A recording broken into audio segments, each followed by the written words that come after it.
Gawin mo lamang ito bago kayo matulog sa gabi upang hindi siya matigil sa kakaisip sa iyo. Hello mga guys, kumusta kayo? Panibagong araw, panibagong video na naman tayo. And sa araw na ito ay isa na namang video ang aking tuturo sa inyo na simpleng gabay o simpleng pamamaraan na makakatulong sa atin. At bago ang lahat, gusto ko lang mag-disclaimer sa mga taong hindi naniniwala at hindi gusto ang mga kagaya nitong video. Please skip this video and maghanap kayo ng videos na gustong gusto nyo dahil ang video na ito ay para lamang ito sa mga taong naniniwala and gusto mag-try. Sa lahat po ng mga nagko-comment po dito sa aking video dito sa loob ng aking channel, mag-ingat sa lahat ng mga nagre-reply sa inyo na dinadala kayo sa akin ng WhatsApp in Imo app upang makaiwas po tayo sa scam. Ngayon po ituturo ko sa inyo paano siya hindi matigil sa kakaisip sa iyo or hindi siya makakatulog dahil ikaw lamang ang nilalaman ng kanyang isipan, na kahit na ano pa ang gawin niya ay hindi talaga siya makakatulog dahil ikaw lamang ang laging papasok sa kanyang isip. So dito po ay pwede mo itong gawin sa parehas ang kasarian.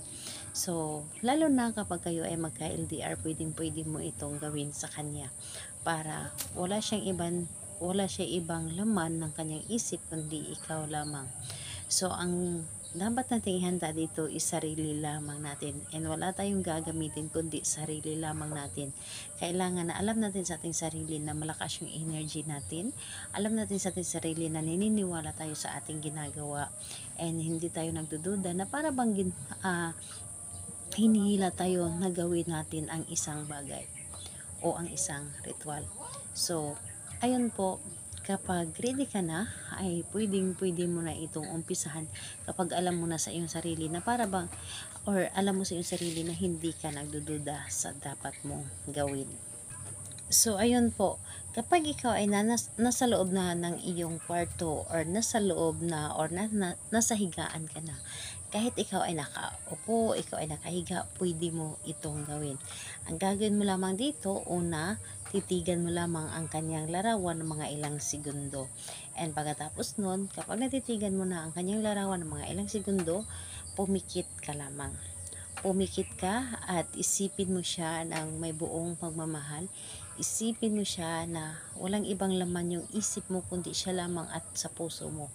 Then ang gagawin mo, sambitin mo ang kanyang pangalan sa isip lamang. Sa isip lamang.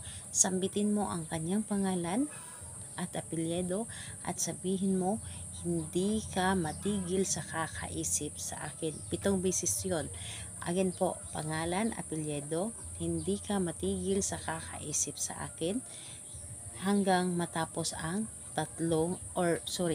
matapos ang 7 ulit. So, ulitin po inyo ng 7 ulit na pagkasambit ng pangalan, apelyido, hindi ka matigil sa kakaisip sa akin. So, ayun po ang inyong gagawin. Ay, i-claim mo talaga sa iyo sarili na yun ang mangyayari para sa kanya. Dahil yun po talaga ang mangyayari o mararamdaman niya. So, ayun po. Pagkatapos nun, idilot mo ang iyong mga mata at pwede mo nang gawin yung iba mong gawin bago ka matulog. So, ayun po.